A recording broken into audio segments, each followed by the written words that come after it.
I have a few questions for you. What kind of toothpaste do you use? And he said, I use KP Nambudri's toothpaste. He said, what about the soap? He said, I use KP Nambudri's soap. He said, and the shampoo? He said, KP Nambudri's shampoo. He said, toothbrush? He said, KP Nambudri's toothbrush. So the doctor said, is this some kind of a famous international brand or what? He said, no, KP Nambudri is my roommate. And so I hope you and your roommate are here tonight. Being on a university campus, chances are not all of you are comfortable with the theme that is being addressed, or certainly you may not be very sympathetic to the message of the Christian faith. But you have given us the honor and courtesy of your attendance, and I'm very, very grateful that you have joined us tonight, especially if you are one who is on your journey or trying to figure out what this is really all about anyway.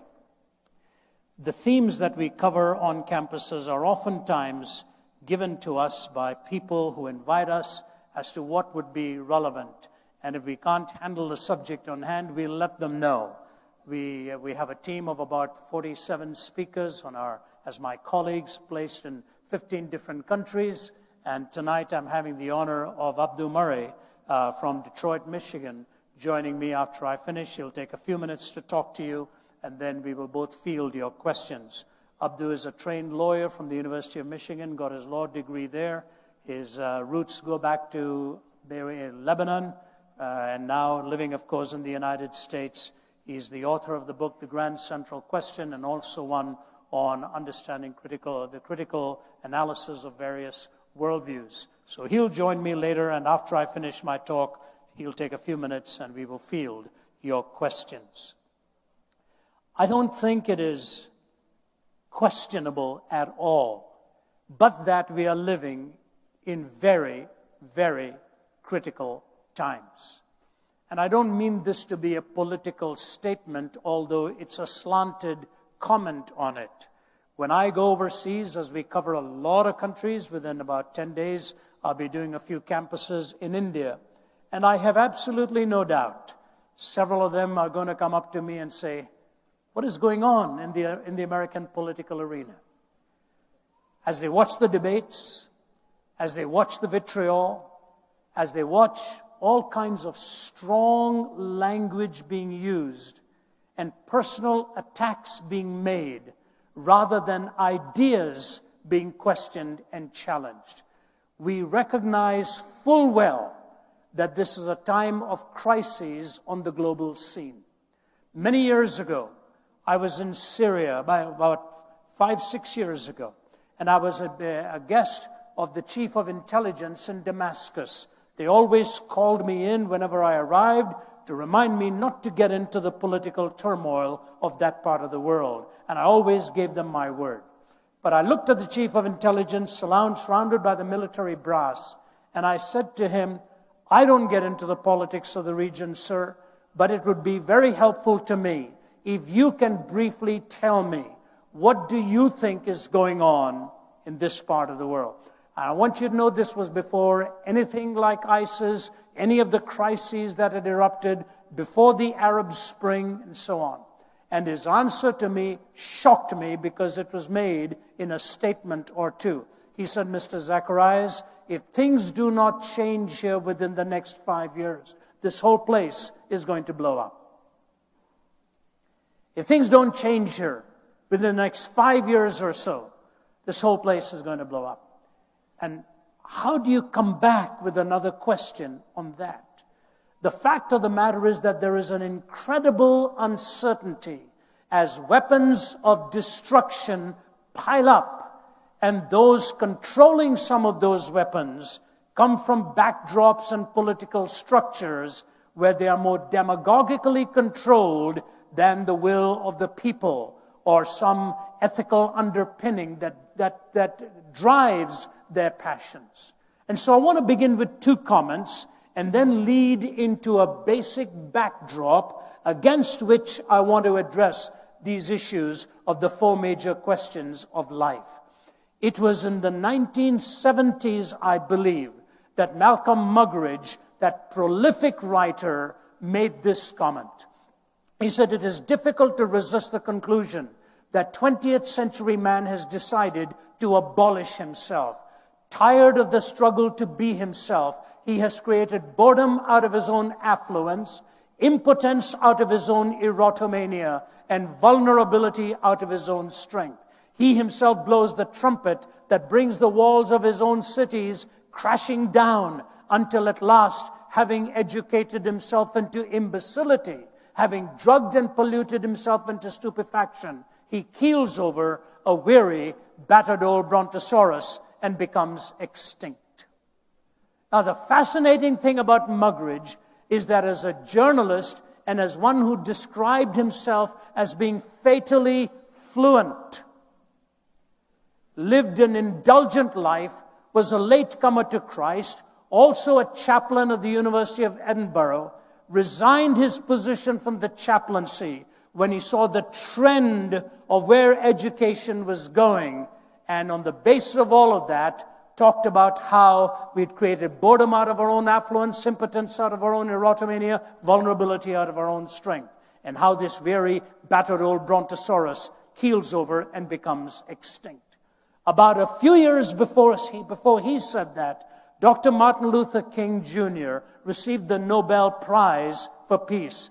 And here was a man who was so articulate and so precise in what he said and impassioned in what he believed. Listen to these words in his speech. "I accept this award today with an audacious faith in the future of mankind.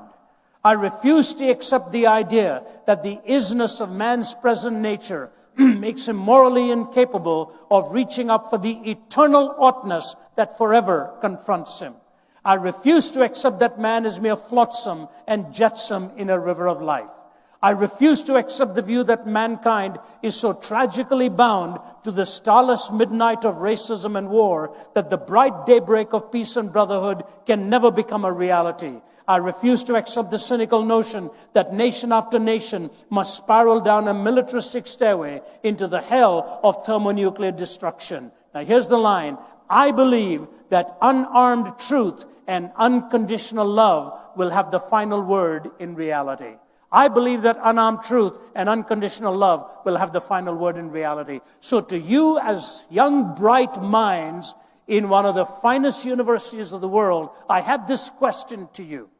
If our entire educational ethos is built on naturalism and a scientific single vision of ultimate reality, which discipline in that framework gives to you the imperatives of unarmed truth and unconditional love? These are philosophical principles. This is not given to us by the exact sciences. I believe that unarmed truth and unconditional love will have the final word in reality. What of the exact sciences gives you this eternal oughtness that forever confronts us? And so I say to you, whatever world you will live in, and when you're sitting down and somebody introduces you and says, "You know what, next month he's going to turn 70, you say, "My word, I didn't know that myself." But it's true. The calendar does not lie. And we are reminded again and again of, as each passing year comes and goes, that the world is changing at a staggering pace.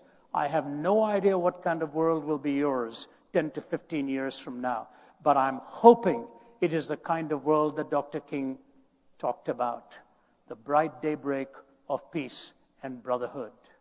What a glorious thing it would be to have unarmed truth and unconditional love, because truth is the most powerful weapon in the world, and love is the most supreme ethic in the world. Where do we find these? The philosopher who lived between 1844 and 1900 was the German philosopher Friedrich Nietzsche. His father was a pastor. Both of his grandfathers were pastors. But somewhere he clenched his fist at God and philosophically believed it could no longer be sustained. And he wrote this parable. You will recognize it. I will read it for you in extenso, a few paragraphs, because on this I want to build my deductions. Have you not heard of that madman who lit a lantern in the bright morning hours, ran to the marketplace and cried incessantly, I'm looking for God, I'm looking for God.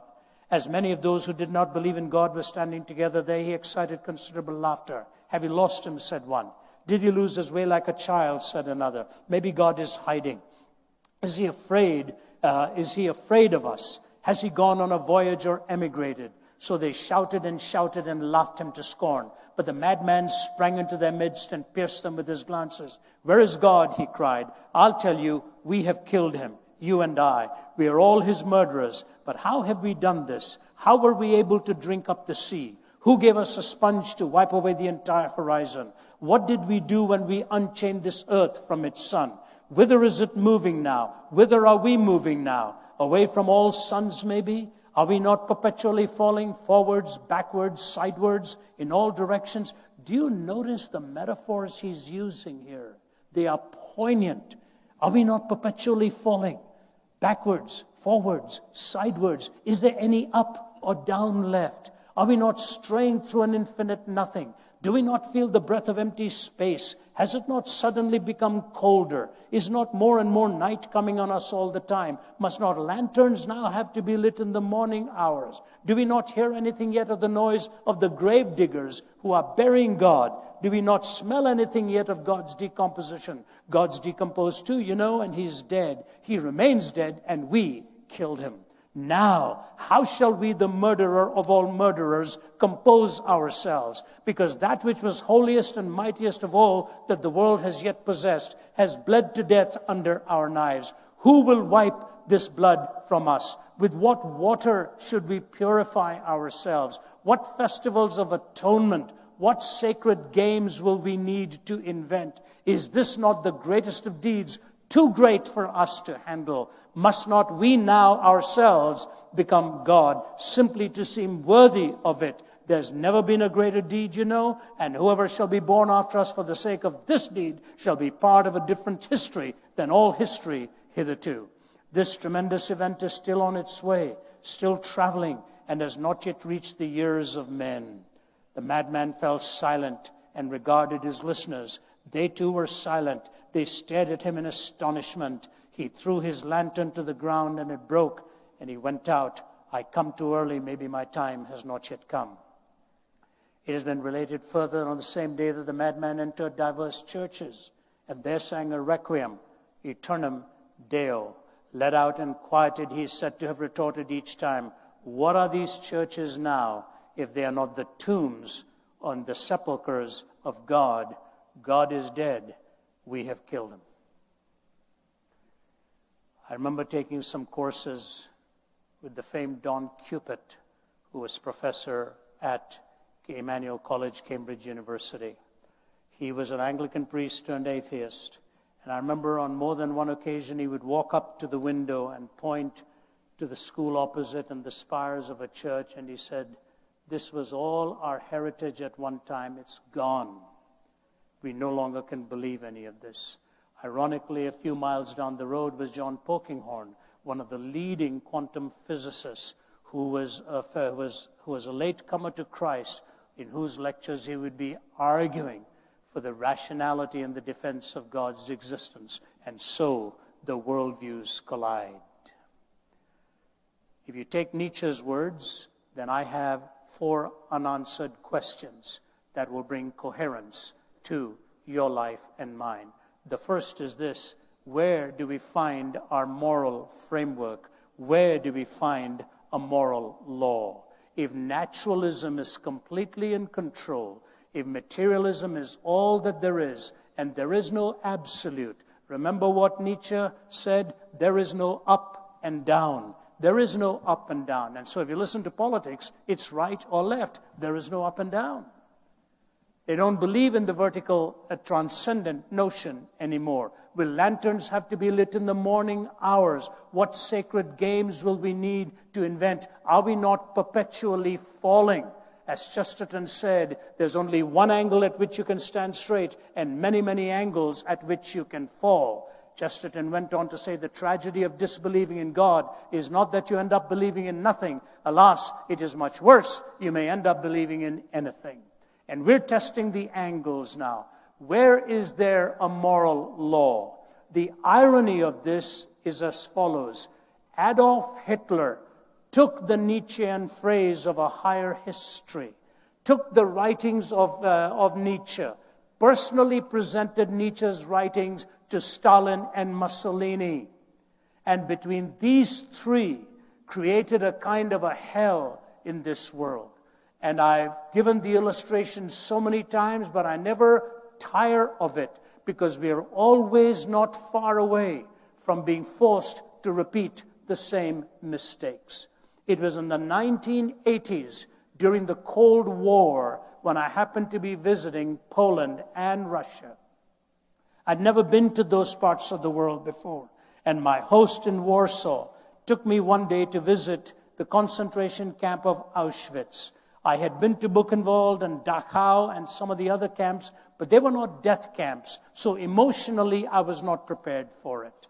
And when you walk into Auschwitz, the only thing you hear in those confines, I kid you not, is silence. You don't hear anything. Probably, if I'm being brutally specific with it, the one thing I did hear was a young gal storming out of there and then bursting into sobs and going outside to sit in the front veranda of that building. And when we walked out, I still saw her sitting there holding her face in her hands. She was a young woman. She saw what had happened. You see, at Auschwitz alone, they were obliterating them at 12,000 every day. And Eichmann's comment was that the first time he saw what happened and got the report of a whole lot of them being herded into the gas ovens, denuded, shaven, the head shaven off, and leaning flesh against flesh, already emaciated, they were told they were going into the showers. And when they would be taken into that room and the gas spigots would be turned on, they would only be able to hear one or two people screaming out, gas, and that's all they would hear, and the bodies were literally shoveled out. Eichmann said, as painful as it was the first time, I learned we were now able to disperse of many, many bodies at the same time and do it in the quickest possible way. He said, one death is a tragedy, 1 million deaths is a statistic. But just outside the gas ovens were the words of Hitler. I want to raise a generation of young people devoid of a conscience, imperial, relentless, and cruel. What they did with kids there, what they did with womankind there, as many people were dragged into this onslaught who didn't want to be dragged in, who never realized what they were going into. When I wrote a book called Jesus Talks to Hitler in a great conversation series, I went to Nuremberg with one of my colleagues who's an authority on that to help me with my research. The first thing that struck me in the judgment hall at Nuremberg, just above the tribunal, were the 10 Commandments. And as you leave the hall, above the door, or I forget above or beside it, was the Garden of Eden and the temptation, you shall be as gods, knowing good and evil, meaning defining good and evil. So here was the challenge. Were they going to let God be God, or were they going to become definers of good and evil? Now, the important thing to state here is to understand what I am not saying. I am not saying for a moment that an atheist, by definition, is an evil person, a mass murderer, this and that. That's not what I'm saying at all. I'm just wanting to point out that once you do away with the absolute, once you do away with the existence of God, where do you turn for your absolutes? Where do you turn? How do we get an answer? Probably the most recent work of Sam Harris made a noble effort at trying to talk about the moral landscape. And of course, he transposed positions from talking about morality to well-being. And then he himself concedes towards the end that, yes, we have a lot of psychopaths in the country, about 3 million of them, and a person can be a mass murderer and still be extremely happy. And in a puzzling conclusion, then ends up not really with an absolute, but some kind of a continuum. And so the man today who stands in front of the lens of a camera and uses a sword without even having the courage for his or her face to be seen, to behead somebody, can also say to you and to me, he is doing this for geopolitical well-being. It's exactly what they believe. I have sat across tables and discussed, dialogued, and asked such questions. And I say the discussion, even amongst philosophers, is a divided house. Kai Nielsen, the renowned atheist from Calgary, we have not been able to show that reason requires the moral point of view, or that really rational persons, unhoodwinked by myth or ideology, need not be individual egoists or classical amoralists. Reason doesn't decide here. The picture I have painted for you is really not a pleasant one. Reflection on this actually depresses me. Pure, practical reason, even with a good knowledge of the facts, will not take you to morality. This is a very outspoken atheist. He says this, even with a good knowledge of the facts, will not take you to morality. Richard Rorty, if moral imperatives are not commanded by God's will, and if they are not in some sense absolute, then what we wish to be is a matter simply of what men and women decide should be. There is no other source of judgment. Two renowned atheists. Bertrand Russell says, you know what? I cannot live as though ethical values were simply a matter of personal taste, but I find my own views incredible. I do not know what the real solution is. There has to be a rational justification above all of our differences. And this is especially important for America at this time in her history, where pluralism is a design, and it is a good design. I happen to be a privileged one who was born in one part of the world, at the age of 20 moved to the other part of the world, and because the doors of these nations were open with a legitimate pluralism, people like me could come here, earn a living, raise our families. But the absolutes that built this nation are now in serious jeopardy, and we had better realize it. The absolutes that built this nation, because the nation talked about the fact that there were naturally endowed rights given to us, that these truths were self-evident. All of these moral statements are very critical to understand in the light of our pluralistic culture in our time. I know by going to places in the world right now, people look at me and will ask the question, what is going on in the West? What is going on? Was it not Adolf Eichmann who finally, when he was tried in Israel and was sentenced to the death penalty, I was there when they were dealing with all of the evidence and was given several pages and pages of the trial, which I was able to get back before I wrote my book. But here's Hannah Arendt describing Eichmann's last moment. This is critical, and I move to my next thought here. Adolf Eichmann went to the gallows with great dignity. He'd asked for a bottle of red wine and drank half of it. He refused the help of a Protestant minister, the Reverend William Hull, who offered to read the Bible with him. He had only 2 more hours to live, and therefore he said, good, quote, I have no time to waste. He walked the 50 yards from his cell to the execution chamber, calm and erect, with his hands bound behind him. When the guards tied his ankles and knees, he asked them to loosen the bonds so that he could stand straight. I don't need that, he said. When the black hood was offered to him, he was in complete command of himself. Nay, he was more than that. He was completely himself. Nothing could have demonstrated this more convincingly than the grotesque silliness of his last words. He began by stating emphatically that he was a Gläubiger, to express in Nazi fashion that he was no Christian and did not believe in life after death. He then proceeded, quote, after a short while, gentlemen, we shall all meet again. Such is the fate of all men. Long live Germany, long live Argentina, long live Austria. I shall not forget them. In the face of death, he had found the cliché used in funeral oratory. Under the gallows, his memory played in the last trick.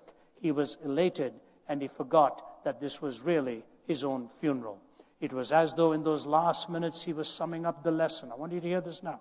It was as though in those last minutes he was summing up the lesson that this long course in human wickedness has taught us, the lesson of the fearsome word and thought-defying banality of evil.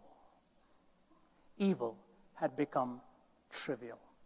The man who arrested Eichmann in a cloak and dagger operation in Argentina tells the story. He's now long gone, but he tells the story that he was bringing him back. If you've read the book, the House on Garibaldi Street, you know exactly how they got him. They waylaid him, they stalked him, ultimately put an injection into him and knocked him out and brought him up under a different name in a plane. The Mossad had done its work to bring him back. And the man who brought him back looked at him, sat down next to him in the train, and he broke his own code. He wasn't supposed to talk to him, but he couldn't resist this. He said, "Mr. Eichmann, I have a question for you. Every day I watched you from a distance. I saw you getting off the bus, looking over your shoulder, carrying your briefcase there in that little town in Argentina. Just before you entered your own home, you would turn around to make sure nobody was watching.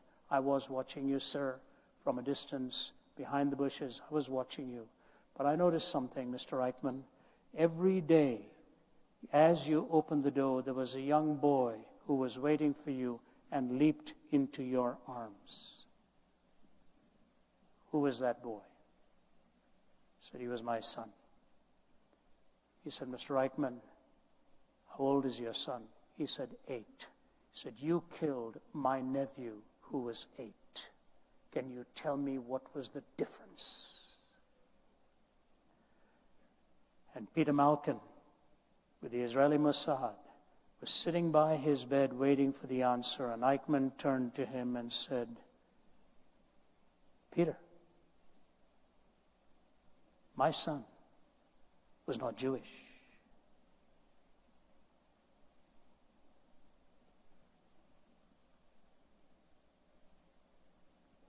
Malcolm said he got up from there and walked away and sobbed with uncontrollable tears. He never wanted to see this man again. The bright daybreak of peace and brotherhood had not yet become a reality. Where are we going to turn from moral law? Where am I going to find your value and my value? If you don't have essential value, we are dependent upon the state to give us value. You know, Moses gave the people 613 laws. David reduced it to 15. Isaiah reduced it to 11. When Jesus was on the earth, they asked him, which is the greatest commandment? Jesus could have very easily said one. He didn't. He said that you shall love the Lord your God with all your heart and all your soul and all your mind and all your strength, and you shall love your neighbor as yourself. He said, on these 2 commandments hang all of the laws and the prophets. That you and I are made imago Dei, the image of God, is a unique truth to the Judeo-Christian worldview. In the same chapter in the Bible, there's a conversation between a man who comes to Jesus and said, "Is it all right to pay taxes to Caesar?" How wonderful it would have been if Jesus had said no. Jesus said, "Do you have a coin?" The man said, "Yes." He said, "Give it to me." He held the coin out to him and he said, "Whose image is on this?" The man said, "Caesar." He said, "Give to Caesar that which belongs to Caesar, and give to God that which belongs to God." The man should have had a follow-up question. The follow-up question should have been, what belongs to God? And Jesus would have said, "Whose image is on you?" Whose image is on you? This is what gives you your unique essential worth. In a moral framework that moves horizontally without moving vertically, there is no essential worth. There is no eternal oughtness that forever confronts us. I have no right to violate you as an individual. I have no right to violate your property. I have no right to invade your life because you are made in the image of God. You have a right to make your choices. I have no right to stand in the way of your choices either. But the choices will always have consequences. And so what I say to you is, God gives you the greatest compliment in telling you you're made imago Dei. And Jesus Christ takes that so specifically. he says to you that your body and mine are the temple of the living God. We don't go to the temple, we take the temple with us. This is inviolable. The moral law that Martin Luther King talks about, the eternal lawness, and people often say, yes, he was very much inspired by Mahatma Gandhi, which is true. Mahatma Gandhi's life in ahimsa, non-violence, had a lot of an inspiration. But let me tell you two things about that. Mahatma Gandhi would never have used the term unconditional love,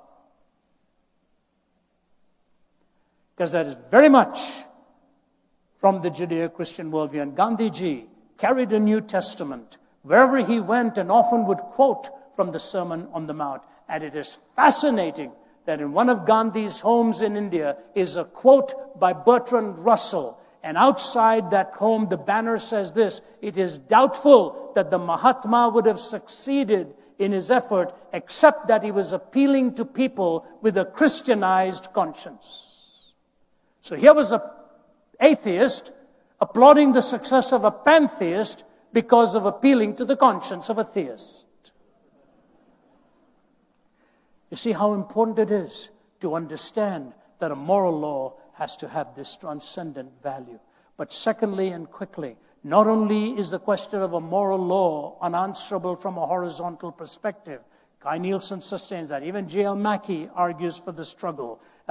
You've got several atheists who deal, Michael Ruse deals with the same issue, Richard Rorty. They all bring up the question of where do we go for an absolute objective moral law? But the second question is that of meaning. How do I really find meaning in my life? Recently, I had the privilege of speaking at a conference called Passion. Some of you are out here who are at that conference. 40,000 in a live audience in 3 venues, and tens of thousands scattered across listening in from about 115 different universities in 47 countries, 18 to 24 or so at age bracket. Many of those who went forward to find help, do you know what were the 2 most important issues in their lives for which they sought help, 18 to 24?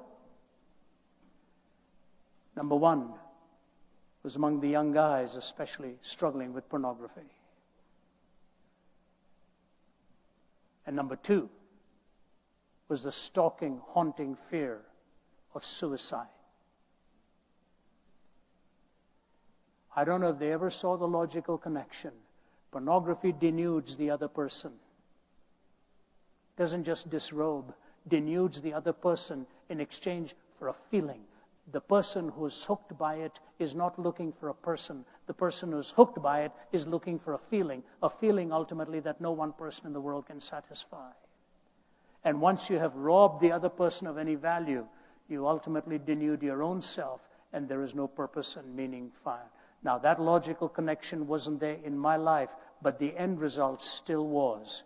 I came to know Christ on a bed of suicide when I was 17 years old in Delhi because I had no meaning in my life. I didn't care what anybody was saying to me. It all didn't add up. It simply didn't make sense. People say, what does meaning really mean? It's a long talk one can give on its own, but let me just tell you, meaning is found with 4 components. A sense of wonder. We watch children reading fairy tales and being read to in fairy tales, and the enchantment is awesome. They want this sense of wonder. But as they grow up, they begin to struggle, and they say the fairy tales are not true. They were merely fantastic. They were mere fantasy. Now they're looking for that which is fantastically true. Wonder, truth. Thirdly, the experience of love. And finally, the knowledge of security. If you're really looking for meaning to build a coherent worldview, you're going to have these 4 components: wonder, truth, love, and security. I will deal with just one of them as I bring my message to a close. But here it is, this sense of a moral law that we cannot find. The quest for meaning that we hunger after. Let me give you an illustration of this. One existentialist writer wrote a play a long time ago called The Adulterous Woman. a woman who had just wanted to flirt with all this kind of stuff, but she had held back and never indulged in it. So her husband takes her into a town where he's dealing with his works in jewelry and all of that. At the end of it, he comes back exhausted, and he is in bed, and the woman thinks to herself, everything I saw in town, tonight's my night to have a last fling. I will never have it again. And he's sound asleep. She wakes up, gets dressed, goes out into the night, and expends herself in ways she had never, ever dreamed. She spent herself into pleasure and exhausted with pleasure. She comes back in the early hours of the morning, opens the door while he is still sound asleep. She slips under the covers, but there's a big problem. She cannot fall asleep now. On her pillow, the tears are rolling down the side of the face.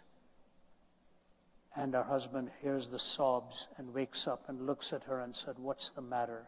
She brushes him aside and says, nothing, just nothing. See, the loneliest moment is when you have just experienced that which promised you the ultimate and it has let you down. The loneliest moment is when you've just experienced that which has promised you the ultimate and it has let you down. I look at you tonight as young students and I say, and you're really the primary reason I'm here, by the way, because I care for the student world. I care for the young life that is living today, almost skidding out of control with no answers. The meaning that Christ offers to you is a meaning in a personal relationship.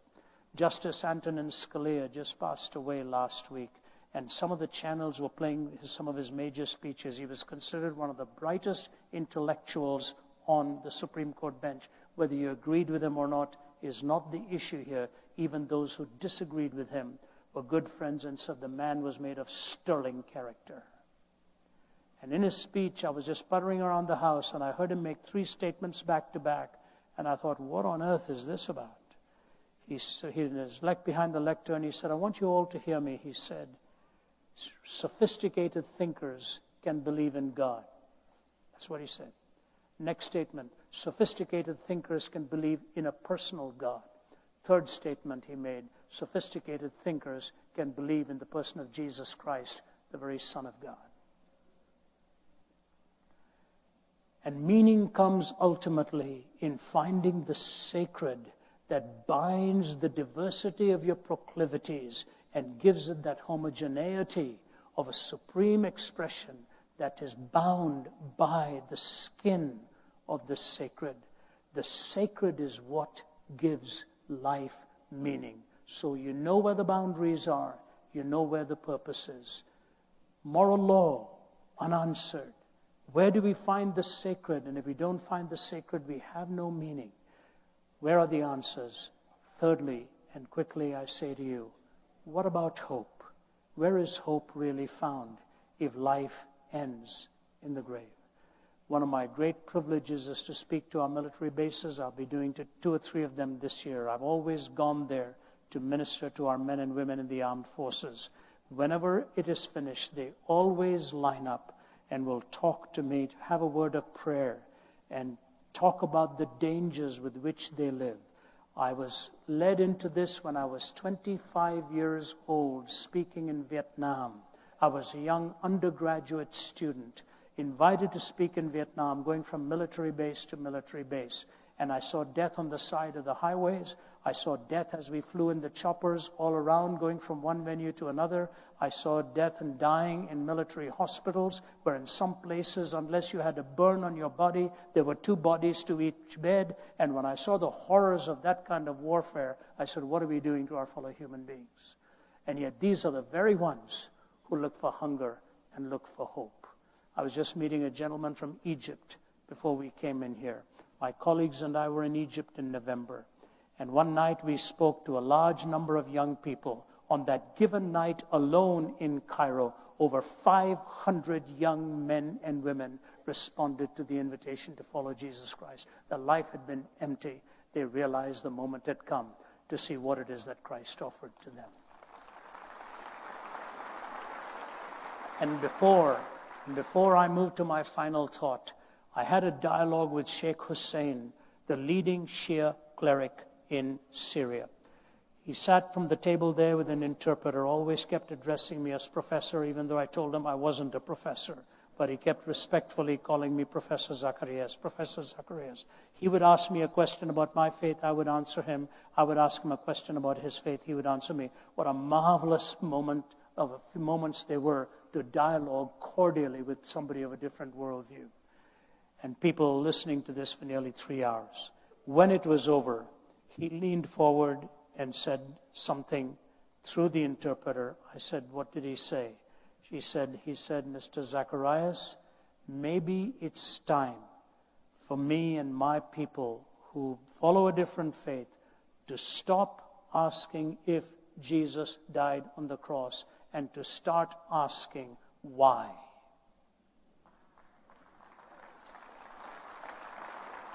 I said, Sheikh Hussein, may I quote you on that, sir? He said, yes, you may. You have to ask yourself the question, in the gospel narrative, the cross is central. Why? Because your greatest need is not for a political leader. Your greatest need is not for the best of education. All of those are important. But your need and my need, the greatest need we have, is deep within our own heart, where evil stalks and seeks to take over. Our greatest need is for a Savior. Our greatest need is for a Savior. No moral law, no meaning, no hope. And lastly, I say, the supremacy of the ethic of love. The supremacy of the ethic of love. Think of this. Where do we go to understand love? Would you allow me just a personal illustration of this? You know, Winston Churchill was once asked by a corporal, Mr. Churchill, have I ever talked to you about my grandchildren? Churchill said, no, and I want you to know how much I appreciate it. So I won't bore you with my grandchildren's stories, but since I'm not Churchill, can I tell you at least one? I have a 4-year-old grandson. His name is Jude. I don't know where he gets his vocabulary from. I really don't. One day he leans over at the dinner table a few months ago and he says, Papa, what is the meaning of sophomoric? I told my daughter, you better watch this guy. If he's using the word sophomoric, which I didn't even understand till I was in my 20s and was probably very sophomoric in my behavior at that time. But one day his mother, when he was about just a little over 3, his mother had lost her car keys. And she's looking around the house and can't find it. And she slapped her forehead and said, I must be losing my mind. Jude comes over in front of her, looks her in the eye and says, Mommy, whatever you do, please don't ever lose your heart, because I'm in there.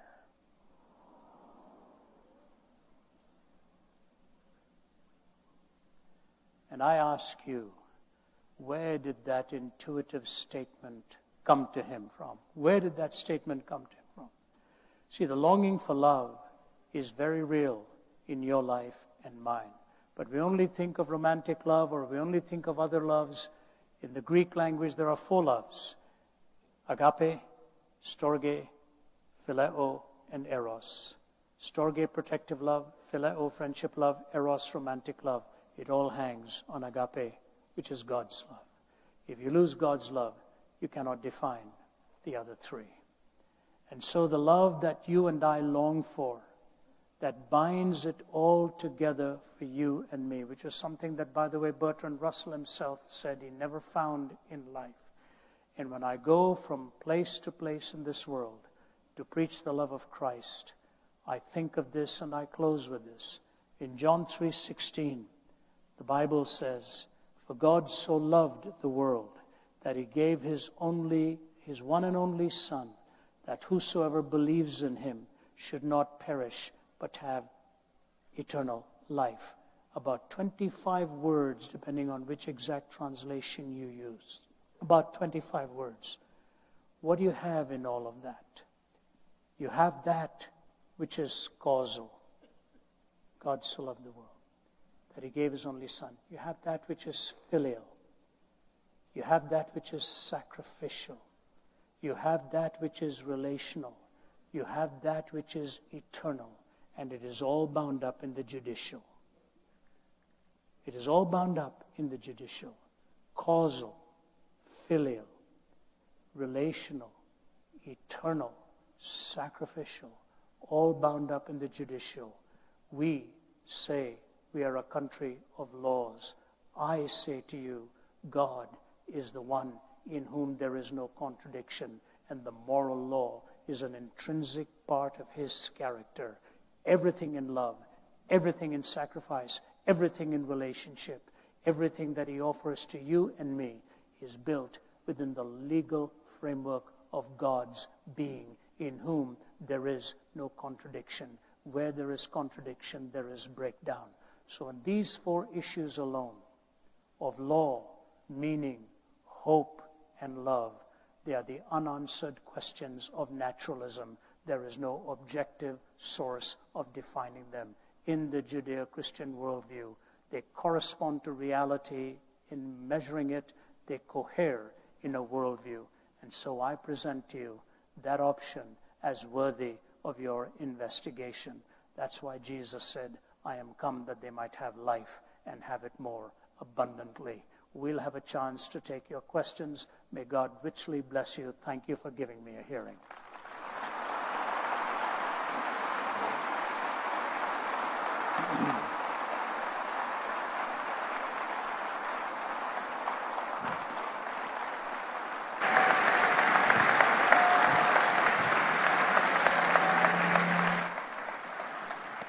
When I stand next to him, I fail the physical. I remember hugging my wife once, giving her the best possible hug, and she looked at me, pushed her face back, and said, she has a loving name for me, I won't tell you what it is. But she said to me, I just want you to know you have the arms of a thinking man. So I'm working on becoming a non-thinking man, but I'm really glad to have the arms of a thinking man here too. This is Abdu Murray. He's going to share a few thoughts with you. Please welcome him from Detroit, Michigan. Thank you. Thank you. Thank you. What a blessing and an honor, and a daunting task, by the way, to follow the comments of a truly thinking man. My name is Abdu Murray, and I'll be joining Ravi for some Q&A following just some very brief comments. If you've noticed, there's a bit of an oddity in my name, and one of the first questions I get, speaking of Q&A, is what's with the Abdu and what's with the Murray? Lebanese and Scottish? How does that work? The short story is that basically it got anglicized when we came over. You can't really write my last name or even say it in English letters necessarily, so they said, okay, your last name is Murray. So I'm Lebanese and Scottish, which means that I fight with everybody. I hope not today, actually, that won't be the case. We want to come to you in the spirit of answering your questions with the real sense of we can disagree or we can agree, but we don't necessarily have to be disagreeable about these things. Now, as we come to you talking about these questions, and you're going to have some very profound questions over the course of the evening, generated, I hope, by Dr. Zacharias' talk and some of the things you've heard. I want to ask you a question, and it's a question that neither I nor Ravi nor anybody else can answer, I should say. The question is this: why are you here? Why are you here? There's a lot of you here, and everyone has an individual reason why you're here. Now, perhaps you're somebody from a strong Christian faith, and you've come to hear how a defense of the Christian faith can go, someone who can provide answers to these things. Maybe you've been posed a difficult question that you can't find the answer to, or you've struggled to articulate it. You're, of course, welcome. Maybe you're someone who's come from a Christian home, who has a strong Christian faith, or who had it, at least at one point, but because of the way in which the worldviews have come at you, and you've had these questions posed to you, and you don't know how to answer those questions, maybe your faith is teetering on the edge of ruin. It's a great place for you to be. Maybe you're somebody from a contrary worldview, somebody who was not raised in a Christian home, or was, and now finds themselves to be an atheist, or maybe you're from a pantheistic background, or you're a Muslim. This is for you as well. But by the way, you're someone with whom I most identify in this room, because I came from a worldview that was not a Christian worldview. I was raised most of my life from a counter worldview to Christianity. I was raised as a Muslim, a committed Muslim, and I took it seriously. In fact, friends, I would actually challenge my Christian friends about their worldview. You see, I had this fundamental belief in God's greatness, As a Muslim, we believe in the Muslims believe in this phrase, the content of this phrase, Allahu Akbar. You've all heard this phrase. If you've watched the news for 5 seconds, you've heard someone say Allahu Akbar, and unfortunately, when you hear it, something bad happens. But the reality is this, friends, that oftentimes, Muslims say this all the time in non-violent ways. It's not really a battle cry always. It's a blessing. It literally means God is greater. The fundamental doctrines of Islam, and for me especially, was God's greatness. How do we understand God to be truly great? It literally means God is greater. So for the Muslim, there is no being who is greater than God. And I firmly believed that. I also believed in those days that Christians wished they believed in a God who was great, but they were really confused tritheists. They thought they were monotheists, but they were confused tritheists, whatever it would be. And I would challenge them on their faith. And I would say, I hear this, this hymn you sing, how great thou art, you ought to change it, how great thou art not.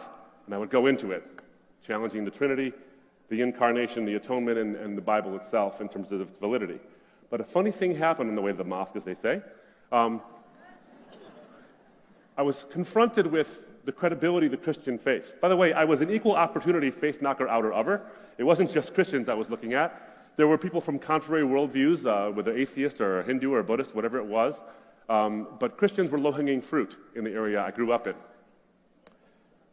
But they began to respond to me and to say, if this is actually something you might want to think about, the validity of the Bible, for example, and how we have it transmitted down through the centuries as something that is reliable and gives me a source for the historic Christian faith, for the theologies behind it, that the Trinity actually makes some kind of sense. And in fact, it makes supreme sense if you're looking for a God who is truly great. That the atonement, the incarnation of God in Christ and what happened at Calvary's Hill actually can satisfy not only the heart, but also the mind. And of course, the historicity of the resurrection of Jesus himself. These things started to build up, and they were becoming what Al Gore would call an inconvenient truth in my life. You see, I didn't want them to be true because that would mean that I'd have to change my perspective, my worldview. And if we know something, and I think everybody in this room knows this, you know that if you hold a worldview dearly, there's a certain level of clinging to that worldview because a worldview actually comes into play into your identity. And so if you change that worldview, you change something about who you are. It's a tough thing to do. And friends, it took 9 years as that inconvenient truth became more and more true, but also more and more inconvenient because of the identity shift that would have to happen in my own life. 9 years of searching, of asking questions, of debating, of getting questions answered, and then rehashing them over and over again. But I began to see that this worldview is worth at least considering. All of us, no matter what your stripe is, from a secular background, from a theistic background, from whatever it might be, we all face this. Think of the words of Thomas Nagel, the famous philosopher, atheistic philosopher out of New York University, when he says, I want atheism to be true, and I'm made uneasy by the fact that some of the most intelligent and well-informed people I know are religious believers. It's not that I disbelieve in God and naturally hope that I'm right in my beliefs. It's that I don't want there to be a God. I hope there is no God. I don't want the universe to be like that. That's a very honest statement. Not about the lack of evidence in favor of God, but about the desire that there be none. We all face these things. Every one of us. You see, the issue is this, and I found this over that course of that 9 years. The answers are not all that hard to find. They're not all that hard to find. They're not even all that hard to agree upon intellectually. But they can be very hard to accept. Because it requires each one of us to change something about ourselves.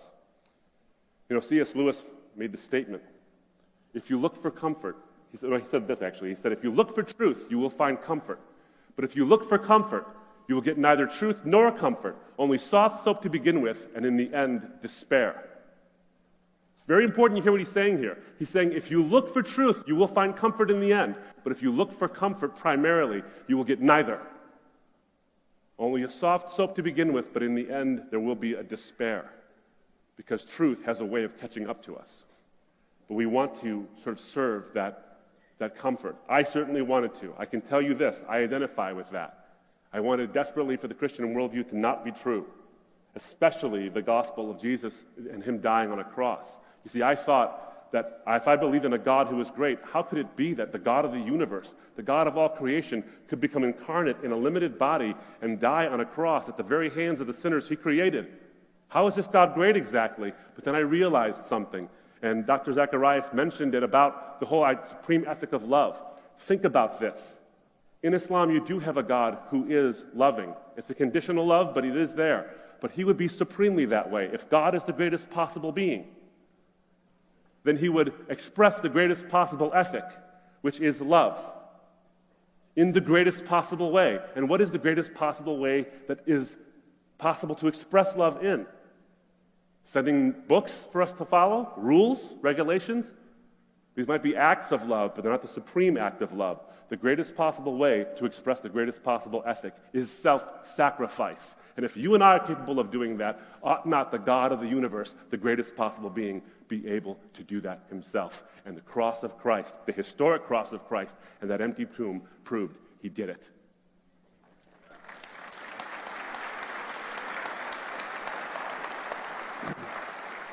So as we begin to ask ourselves these questions, we welcome your questions. We come from a particular worldview and a particular idea and perspective about how we want to answer your questions. I have to ask you the question, and you have to ask yourself this question: why are you here? Why do you have the question you ask? Because each one of you asks a question, not in an academic sense purely out of curiosity.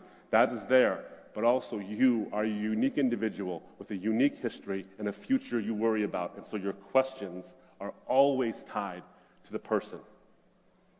You've heard something of Ravi's story about how he came to faith and the tremendous price that was, when he was looking for comfort, he didn't find it, but then found it when he found truth.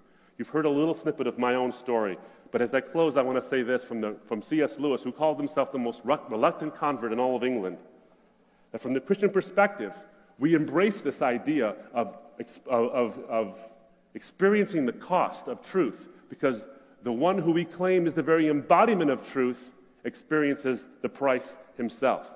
Lewis said, the great thing to remember is that though our feelings come and go, his love for us does not.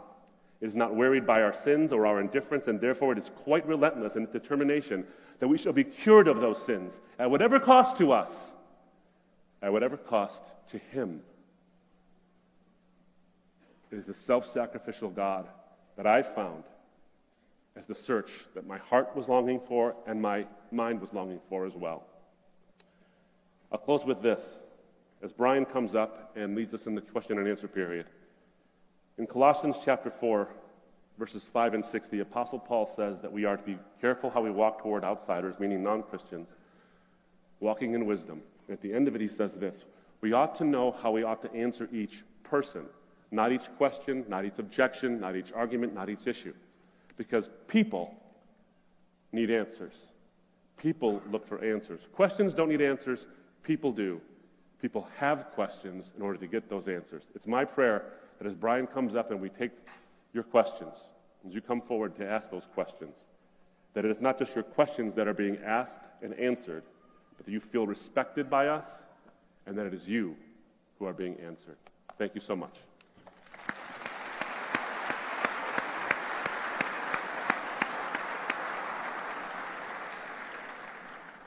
So here's what we want to do. We have a microphone that we are setting up just down here. One of the things that I know Abdu and Dr. Zacharias appreciate is just the ability to even look a questioner in the eye, to try to honor them with just a face-to-face interaction. And so if you have a question here tonight, you go, I just need this answer. And in particular, tonight, as Ravi said, is, we are so glad for so many people from the community to be a part of tonight, but tonight is primarily about students.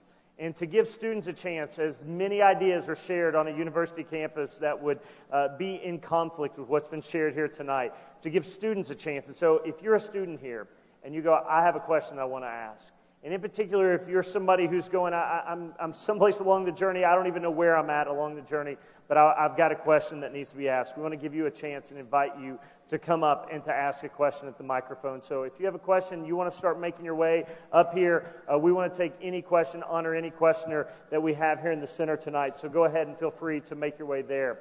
If you are maybe a little bit shy and you go, there's a lot of people here and I feel nervous, We understand that as well. We have a slide up here. If you have your phone available as well, you can do this. I really want to encourage you to take the opportunity even now.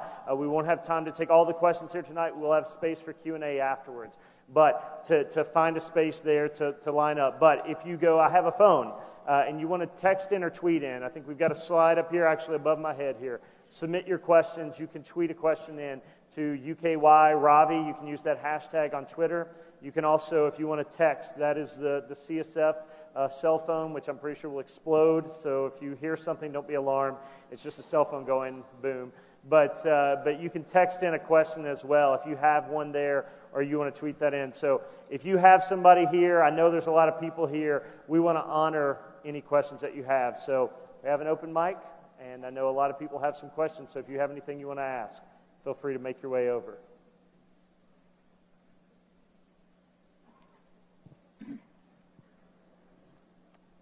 Yes, please. What's your question there for Dr. Zacharias or Abdu Murray? Well, Michael, I want to thank you all for coming out tonight and spending time here.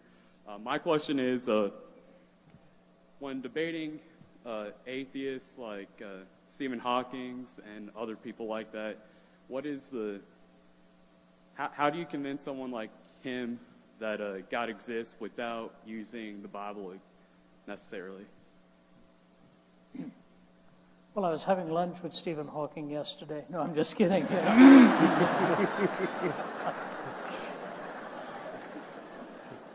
I'm sure your question is not specific, but we get the idea. I spent 6 months at Ridley Hall in Cambridge and actually heard 1 or 2 lectures from him, one a very famous lecture from him at Lady Mitchell Hall in 1990. And he was addressing the issue of are we determined or are we free? And of course, Hawking is considered if not the brightest, one of the brightest minds in the world of science today.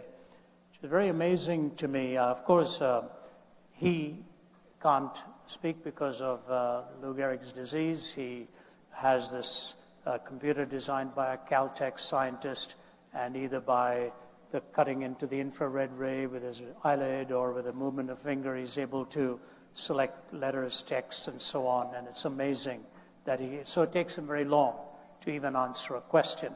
That's why you can ask very difficult questions, and it'll take him about 2 or 3 minutes to compute his answer, and his answer always is very brief. But you know, the interesting thing is, if naturalism was the only worldview reigning, I wonder if Stephen Hawking would have made it this far. A scientist gave him the equipment by which he could communicate, but it was love, compassion, altruism, and generosity that cared for him and brought him through all of those years. So there were philosophical ideas behind it that protected his life. In his brief history of time, the last page, he makes something like this. He said, "Now I have told you what. If I could tell you why, we would have the mind of God." Very interesting that he gave that little caveat, and at that time he was attending 1 or 2 churches in the area on the weekend, and somebody told me who knew him that he was on his own spiritual search. But of course, in his later book, The Grand Design, he talked about the fact that gravity explains everything, and he made the very irrational and unfortunate statement that philosophy is dead. So much so theologians did not respond to him. The chairman of the philosophy department at Cambridge responded by saying, maybe it's about time the oracular Professor Hawking recognized that he's not kept up with our discipline as much as we have with his, and this kind of hostility developed. But as I told you, down the road was John Polkinghorne, the quantum physicist, who of course knows Stephen Hawking. I don't know what the answer is, how one leads him, but the answer to your specific question, how do you do it without invoking the Bible, is really not that difficult. Because his explanation that gravity is really at the heart of it and explains everything is like me explaining a dictionary because of the alphabet. It doesn't follow. The alphabet exists, but the compilation requires design and specified complexity. It is a rather simplistic explanation to say gravity explains it all. And our colleague from Oxford, John Lennox, responded to Stephen Hawking in one of his books and I think he called it Stephen Hawking's God or something to that nature. John Lennox, who has a triple doctorate and was professor of mathematics at Green College, Cambridge, Green College, Oxford, and is one of our colleagues on our team. So they've responded. David Berlinski also, even though he's a skeptic, has responded. I would basically say three very simple things. Number one, however you section physical concrete reality, you always end up with a state of affairs that concrete reality doesn't explain its own existence. That physical concrete reality doesn't explain its own existence. Number two, wherever you see specified complexity in design, you assume a designer. Number three, looking at the history of culture, humanity, and history, you see the very person of Jesus Christ coming with the prophetic scheme and the specifics of it and all the promises contained there and his transformation in the human heart. So whether you take those three stages, however you cut down physical concrete reality, you end up with a state of affairs that it doesn't explain its own existence. Whenever you see specified complexity or design, you assume a designer. And in the human events and course of history and culture and the human search, you see, especially in the person of Jesus Christ, the evidence of God's existence. But if you take just the first two and leave the third out, it ought to lead you to wherever the evidence actually directs you. And once you accept the existence of something non-physical that is eternal and a designer, you can go into history and the human experience and see how it is that Jesus Christ indeed has changed lives, changed history, changed hearts. And in that three stages, I think you can demonstrate the reality of a personal, moral first cause who also offers to transform the human heart. That would be my basic response, but people like John Polkinghorne and all in his book, One World, have done a marvelous job of explaining it. Do you have anything to add to that, Abdul? Just something short. It would be this. The next step, though, is not just to speak to the language that someone else speaks. And if it's science, then we can talk about science. And science points to things. Now, science is the measure of the physical world. But it also leads to implications about what the world is actually like in a non-physical realm, in terms of the moralities that are around us, in terms of the meaning and the purpose for which we were created. In fact, when you look at someone like Francis Collins, who is himself a Christian, a quite devoted Christian, who is a scientist, in fact, the leader of the Human Genome Project, and now I think the director of the National Institutes of Health, he will tell you that when you look at DNA, for example, you have the universe itself, then you have the specific design of DNA itself. 3.1 billion bits of information, specifically ordered. And we're finding more and more of the information that's actually coding for, or actually has function, the more and more we look at it. You're seeing something. You're not seeing a specific statement that says this is God created, but it is an implication that that which is ordered specifically has an informer. The information has an informer. There's an implication being made there, a leap. But not too far of a leap. In fact, when you look at Stephen Hawking's own words about the way in which the universe itself seems to be designed, that there are certain properties that if they were even infinitesimally off by a hair's breadth, you'd have no life possible in the universe in any way. And to quote, I think it was Frederick Hoyle who said, Edwin Hubble, I can't remember which one of the H's, who said that it looks like somebody's been monkeying with the physics. Interesting statement. But there's another aspect to this. Once we speak about these things, then we can start talking about what the Bible actually has to say about these things, because if the Bible is true, this might get you to theism, but how does it get you to understand if Christian theism actually holds water? Because if the Bible comports with what we find in the natural realm, if the Bible comports with what we find in the moral realm, then you see a correspondence between the two. And I'll tell you this, as someone who was not friendly in any way, shape, or form to the validity of the Bible, I remember specifically grabbing a little green Bible from a Gideon. I still have that little green Bible, going back to my apartment so I could find a contradiction in it that would finally sort of, these two guys who were coming to my door, they were trying to convert me to Christianity. I was going to knock them down finally with an objection, a contradiction they couldn't explain. And in that little green Bible, specific words, I won't go into the detail because time doesn't permit, but specific words from Luke chapter 3, verse 7, suddenly got me thinking about objective truth and whether or not I was being fair with the data. Here's the point. The Bible itself spoke to a skeptic of it. So be careful about our desire to speak with lofty arguments and closed Bibles. we can actually have that Bible. It's not going to be the primary source always, but it can be a source where we can look at it and say, now does what we've explored comport with what this Bible teaches? And if it does, now it's worthy of our belief. Great question. Thank you. Thank you. Yeah.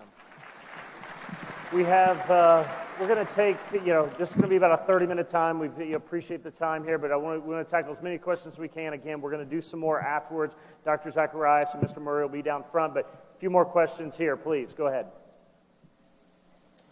I just wanted to know why Closer. did God put the tree in the garden to begin with? He ultimately knew what decision Adam and Eve would make.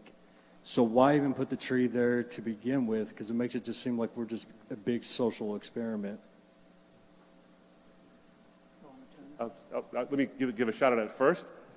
Great question. If you understand, if you look at what the nature of God first, that's what I go to, the nature of God first. And from a Christian perspective, God is a community. There is one God who is one being, but three in his personhoods, Father, Son, Holy Spirit, eternally distinct personhoods who share one nature. Is that easy to grasp? No. Is it comprehensible by finite human beings? No, but it doesn't go against our logic. So God exists in the Christian mindset as a community. He defines what love and relationship is. He eternally exists in a state of relationship.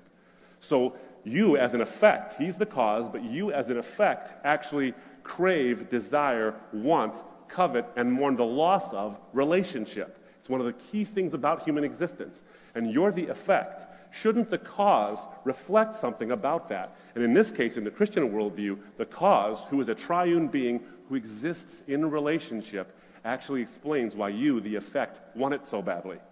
Now, how does that relate to your question on the Garden of Eden? God himself is a relational being. And in order to have true relationship, instead of a wind-you-up automaton like the monkeys who clasp like this and the eyes bug out and all these things, where we just wind up and see where we go, he creates the ability for us to have a choice, an actual freedom to choose relationship. Because relationship not chosen is not really relationship at all. But relationship chosen is real. Love actually has an existence then in a real sense because love itself is vulnerable. So he creates this scenario where people can actually choose. The choice is freely given. God's foreknowledge does not necessarily mean he creates the choice that they make, but the possibility for them to make that choice. He does it so that we can have relationship. You see, the God of the Bible does not lack relationship. He never lacks it. He eternally exists in that state. So why create us? He doesn't need us for relationship. Why create you or create me to muck it up? He creates you and creates me not so that he can have relationship. He's already got it within himself in the Godhead. He creates you and creates me so that you can. It is an utterly selfless act in that sense. He utterly and selflessly creates out of an abundance of his love, out of abundance of who he is as a relational being, and that relationship requires choice and a free will that's there. And that tree allows for that. And because of that, you and I there's a fallen nature to humanity, and that's there as well. But then the redemption comes in, and then we are offered, as Ravi had already said from John 3:16, that God so loved, a relational quality, the world, that he gave his only begotten Son, that whosoever shall believe, an act freely given, an act freely chosen, shall not perish but have everlasting life. From the beginning we have relationship, from eternity we have relationship, and in redemption we have relationship. And the tree actually is the beginning of that. It's a very, very good question, sir. And I think it actually hinges a little bit also on the previous one.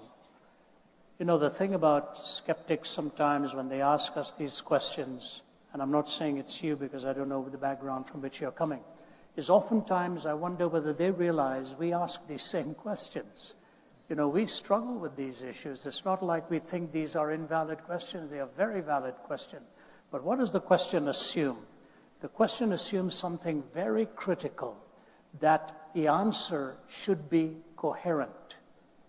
Because a coherent worldview is what you're really looking for. You cannot be comfortable with incoherence. And the question that was asked earlier, the whole issue of how does one talk to a Stephen Hawking? The fascinating thing about the talk that Stephen Hawking gave in 1990 at the Lady Mitchell Auditorium, which was packed, on the question of is man determined or is he free? He went through about 25 minutes of all kinds of scientific arguments and so on, and his culminating statement got an audible response of, "Oh my, is this the best answer we can get?" And what he said at the end is, "Yes, we are determined."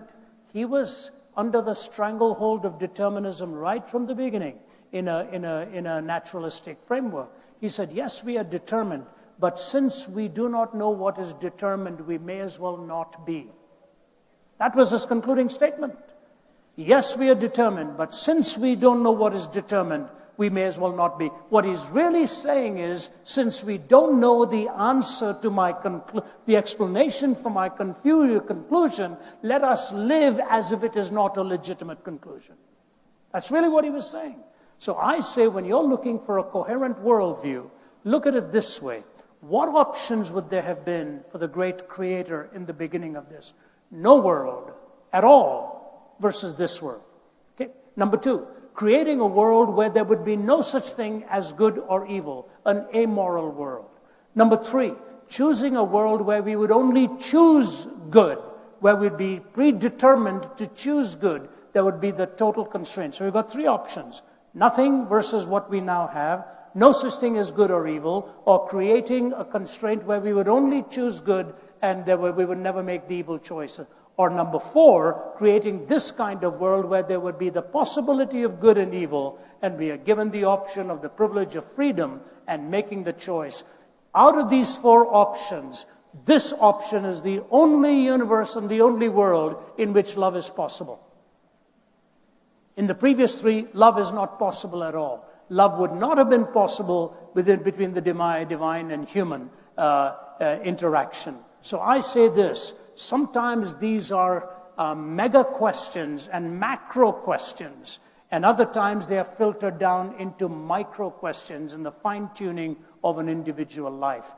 I found the answer to this, first of all, from the negative.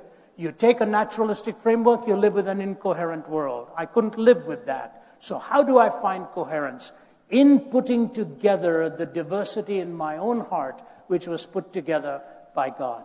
And that knowledge of a personal relationship with God would change not only what I did, but what I wanted to do in my personal life, gave me hope, meaning, and a relationship.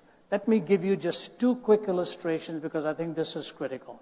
I've had the opportunity of speaking at one of the most famous prisons in the world, Angola prison in Louisiana. Abdu was with me, some of my colleagues were with me. 6,000 plus prisoners there, 85% of whom are in life without parole. It was the bloodiest prison in America. Blood on the ceilings, blood on the carpets, blood on the walls. When a prisoner was checked in there, he was given a dagger or a knife with which to protect himself. And this warden comes in, this director comes in and says, "I'm going to change this place. You allow me to do it my way." He put a Bible in every cell. He had chapel every day. He has a seminary that he's built in there. Within a matter of a year or two, it became the safest prison in America. Today, instead of a gang of thugs, they've got gangs of pastors going through that prison out there, and they're the prisoners themselves. We had lunch with them, and I said to the guy sitting opposite us, "Why don't you and get yours?" He said, "Hey man, I'm going nowhere. You may as well go and get yours, and then I'll join you." The guy who led in worship, a young man, I said to him, "Can I ask you a question?" Because he led worship so beautifully. I said, "Can I ask you a question? Are you here for a life without parole?" He said, "Yes, sir." I said, "How do you feel?" He said, "Mr. Zacharias, if you'd known why I am here, you would never ask me that question." He said, "But let me tell you something. Out there, I thought I was free, and the horrific things that I did destroyed people's lives and destroyed my own. Now, inside prison bars, having found Christ, I have never been freer in my life. This is the most free I have ever been. Pray for my family. They're outside and think they are free when they are really not." And he put his arm around me and prayed for me, and there were tears running down my face. We had lunch made by the prisoners. The warden sits there, eats the lunch that the prisoners have made. Boy, you call that faith? You better believe it. And he does it. Why? They have found meaning by an individual life being conquered. When you know Christ, When you have that relationship and your will is transformed to his will, you find out why you were made in the first place. And the crowd is just multiplied opportunity for individual conquest that God desires in every life out here tonight. I'll leave that with you.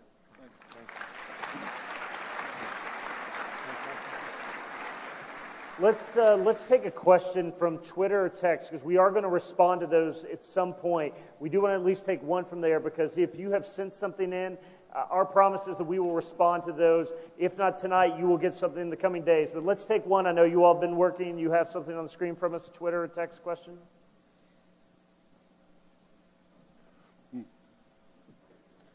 For those of us who can't read, Go ahead. am I a bad person for doubting or questioning my faith? I think, it's interesting. Boy, it's a good question. Doubt, it'll become a dirty word. If we say, you have to believe 100%, and if you have any questions or any doubts, then you're not really a true Christian, or whatever these things might be. This is interesting, because let me just answer this as shortly as I possibly can, but it's terribly, terribly important, because I think people often fall into despair, and their doubt creates further doubt. There's a difference between two things. There's a person who's a skeptic, and there's a person who's a cynic. A skeptic is somebody who doesn't believe something until there's enough evidence. A cynic is somebody who won't believe it even when there is. Two different things. Now, if you're a skeptic, I'm skeptical of a lot of things. But if you're a skeptic and you come to wrestle with these issues, doubt can often drive us to a knowledge of the truth, because it drives us to find out, is this really real, or am I believing in a fantasy? And doubt can help us get there. John the Baptist, the story of John the Baptist, of course, who Jesus said there was no man greater and born among women than John the Baptist, comes when he's in prison and bad things had happened to him, and he comes and brings his people to Jesus and says, are you the one who's to come, or should we look for another? This is the same one who baptized Jesus and saw the dove and all these things, yet he has his doubts. And Jesus rewards his doubts, not with saying, go away, be gone, you're a doubter, get out of here. He says, go tell John the evidence. His doubt, his sincere doubt, was rewarded with evidence. So doubt can be something that leads us to faith, a stronger faith. But if it becomes cynicism, that becomes a problem. Good. Excellent. Next question, please. Hi there. I was raised by a mother who was a feminist and is a questioning Christian at the moment. And she finds that there's some contradictions somewhere in the Bible that states that male have to be dominant over women, and women have to be submissive. So, just from a Christian perspective, does God favor a gender specifically? And you know why? What I think, your mother has a fair question there. I don't think it's just in a vacuum or in any sense of just trying to be cavalier about it. Not just that. You think of the very nation that he chose through whom to reveal himself. He could have chosen Rome. He could have chosen Greece.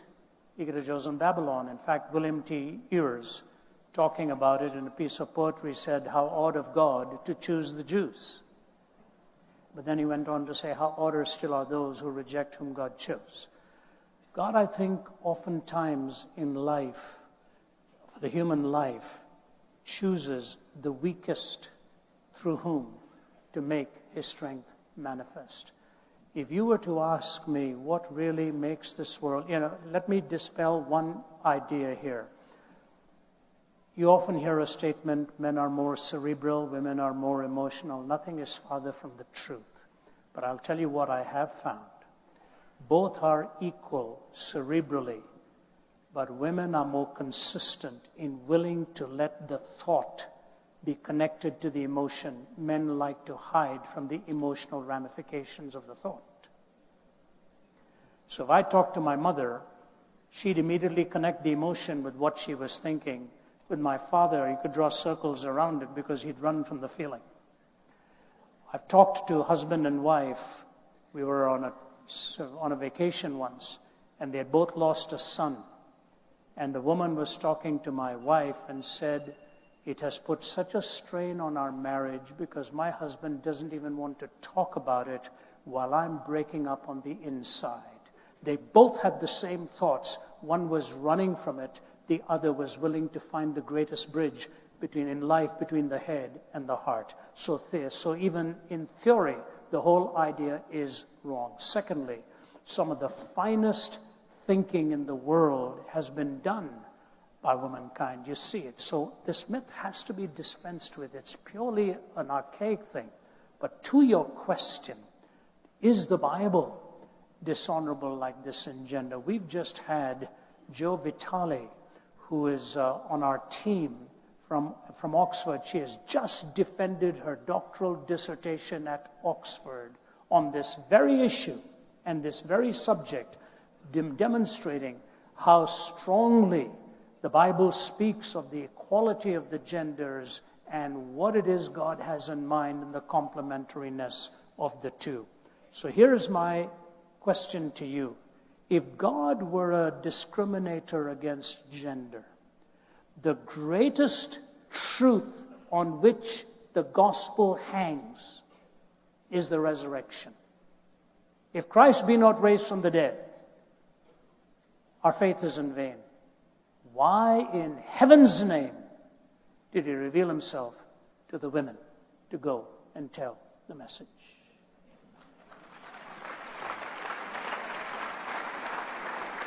All of Easter hangs on the testimony of womankind with whom he trusted the entire gospel. When the woman with the alabaster ointment came to him and those were frowning about her, he looked at them and said, "Be quiet. Wherever the gospel is preached, there shall also this be told, what this woman has done to me in worship." He paid her the greatest compliment, that the gospel would be carried to the ends of the earth, and this story of this woman's faith will also be told.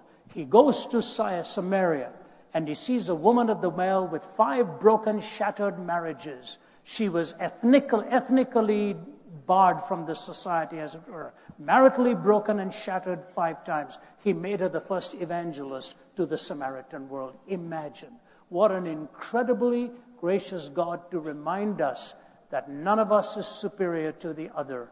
We only have the same privilege of taking our distinctives and complementary strengths and carrying the message to the world. I can tell you this, I would never be here today if it weren't for the strength of my mother. And when my younger brother was 6 or 7 years old, he was dying with double pneumonia and typhoid.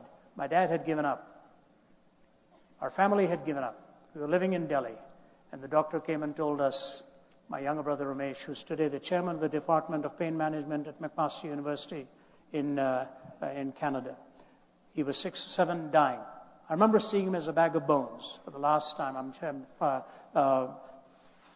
6 years older than him. And I walked away from there bidding him goodbye. He was unconscious. My mother refused to leave. She refused to leave. She sat by his bedside, and we were all worn to the bone, including my dad. And so 4 of us kids packed up, taken back home, and all of us lying in bed saying, "We've just lost our youngest." My mother sat by his bedside. Whatever she was doing, I don't know, and in sheer exhaustion, for days she hadn't slept, and just by his bedside crying out to God to rescue her son. Somewhere in the early hours of the morning, he began to move and he was very much alive, but just quite worn out and broken. And that need of life was coming back to him. And the next day, when we all were told to come back to the hospital, his eyes were open and his whole life given fresh strength.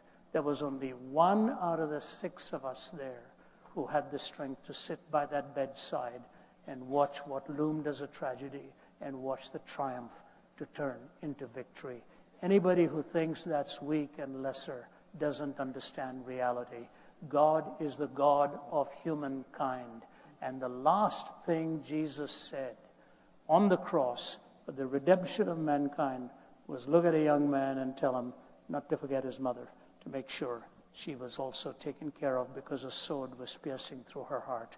That is our Lord, who treats all of us with intrinsic worth and reflective splendor. And I thank God for the beauty he has created in this complementariness. Thank you.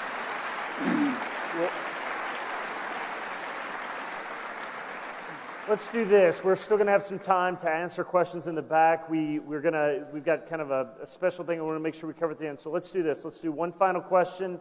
Dr. Zacharias, I believe, wants to have some final words here, and then let's take a final question on this. Hi.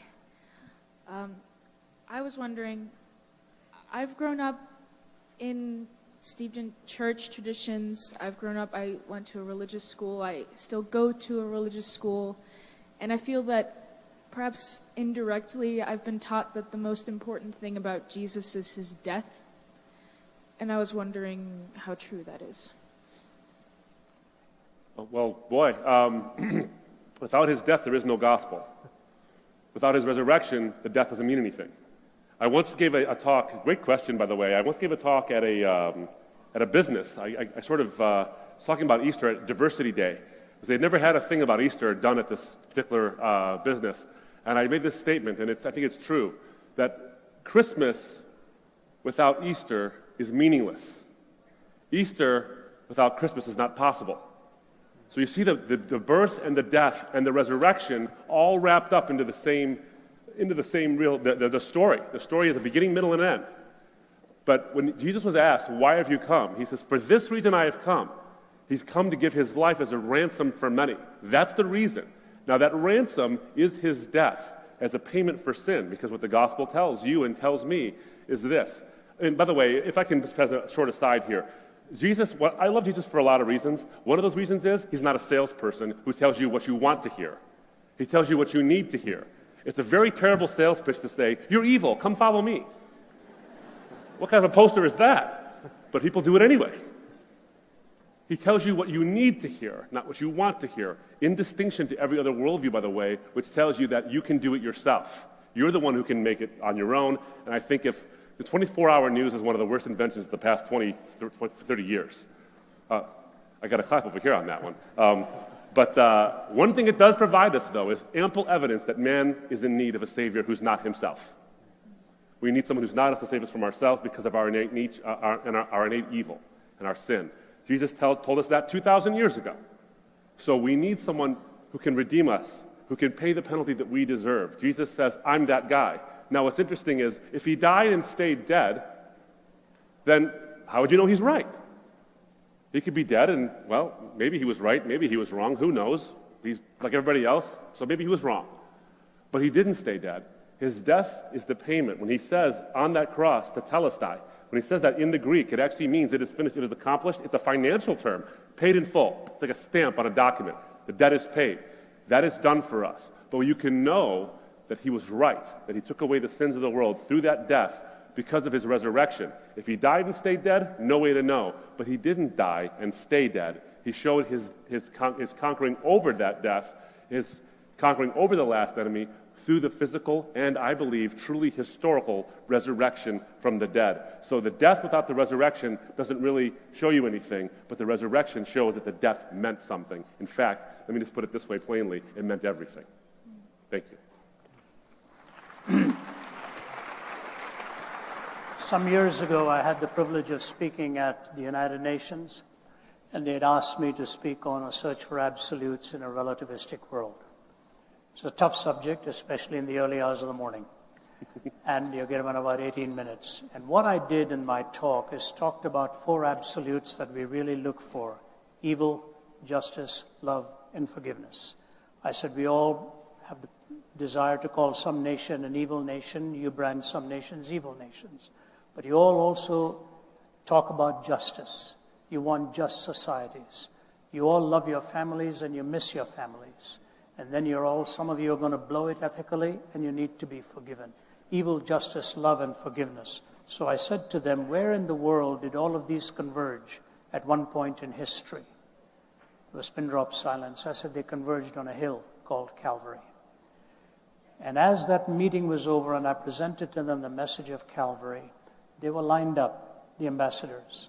And one of them came to me, shook my hand, and he said, Dr. Zacharias, he said, I come from an atheistic nation, and I don't want to be here.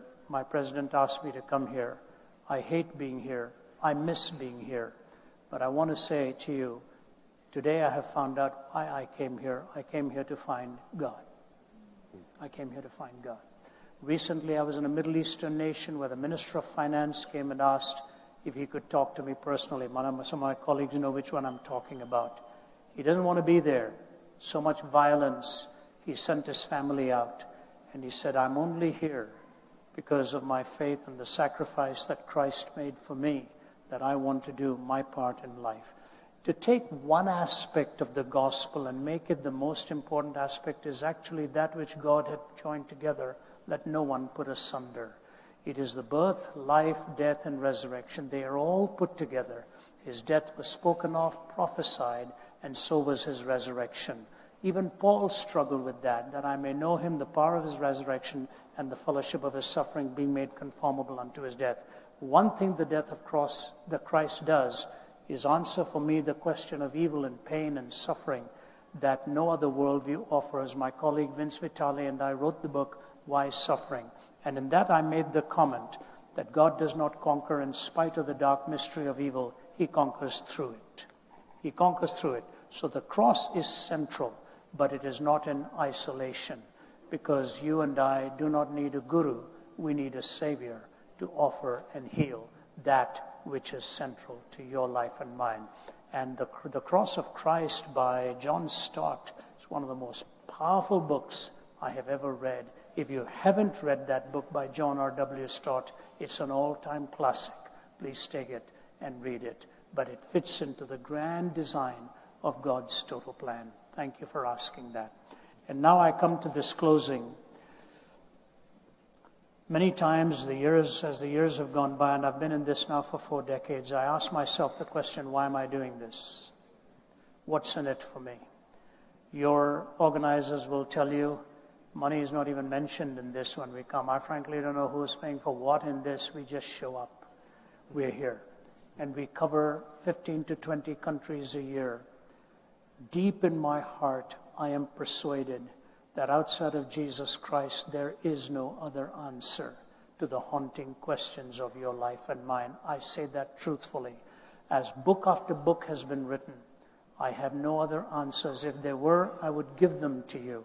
And so whether you're speaking at the Center for Geopolitical Strategy in Moscow, or the UN, or a university, or sitting next to somebody in a plane, the only answer I have seen is in the person of Jesus Christ on the 4 questions of life, of origin, meaning, morality, and destiny. And especially to you students, may I say this, you have a rare privilege. You have a very rare privilege. I didn't have the mind that you all do, frankly, and I'm not putting this up, but I would never have made it into a university like this. I lived for cricket. I wanted to play cricket. I was a sports person. I wanted to play cricket for India. That was my goal. I neglected my studies, never worked hard, ended up with shame on a bed of suicide. In about 2 weeks from now, I'm speaking at St. Stephen's College at the University of Delhi, probably the premier institution in the whole country of that specific nature. Anybody here from India will tell you St. Stephen's College, Delhi, most of India's students would never even get in. And yet the principal has asked me if I would come there and present a defense of the Christian faith. God has a sense of humor. I would never have made it as a student. And now they're asking me to come and speak to them. This is how God does it, because the coherence of the Judeo-Christian worldview deals with where you are. And you have 2 options to go with. And I'll close with this and give you what I think would be a marvelous response on your part. Your tensions are great. Your allurements are great. Your physicality is a strength, but also makes you vulnerable. You are possibly oftentimes at the mercy of an academic who wants to knock God out of you. This happens again and again and again. I hear it so often. I will tell you this. You reject God and your worldview will become systemically incoherent. You follow the truth where it leads, and in the person of Christ you will find personal meaning and the meaning that God can help you carry it to the rest of the world. Konrad Adenauer, after the Second World War, was alone with Billy Graham. Billy Graham is not very formally educated, and he will tell you that. With a minimal education, God's anointed him. Konrad Adenauer looked at Billy Graham. Billy Graham told this to us around a gathering of lunch. And he looked at me and he said, Mr. Graham, do you believe Jesus Christ really rose from the dead? And Graham said, Mr. Adenauer, if I didn't believe that, I would have no message left to preach to the world. He said, Konrad Adenauer walked out towards the window, looked out of that window and turned around. He said, looking at the ruins of his city, he said, Mr. Graham, outside of the resurrection of Jesus Christ, I know of no other hope for mankind. Outside of the resurrection of Jesus Christ, I know of no other hope for mankind. Several years ago, when I was a young man just starting my ministry living in Toronto, I was driving on the 401. It was a cold night, snowy night. I was driving in my little Volkswagen Red Bug, and I saw a guy on the side of the road thumbing for a ride on a highway. I said, somebody's going to run over him. I pulled up on the side quite late at night, about 10:30. I opened the door. I said, are you okay? He said, can you take me home, sir? I said, where do you live? And he told me it was not near my home, but I was fearful for him and fearful for myself. He was a total stranger. I said, come on in. So before he even said anything, I said, please give me your name. He said, my name is Lorne Lusthouse. I said, as we are driving, talk to me about who you are, and then I will tell you what I do. And as we were driving, he said to me, tonight's been another night. Same thing, liquor, fun, everything. He said, Ravi, I'm a messed up young guy. I'm totally messed up. He was stopping, pausing, thinking, collecting his thoughts. When I dropped him off at his home, I took his hand. I said, Lorne, I'm leaving out of town early tomorrow.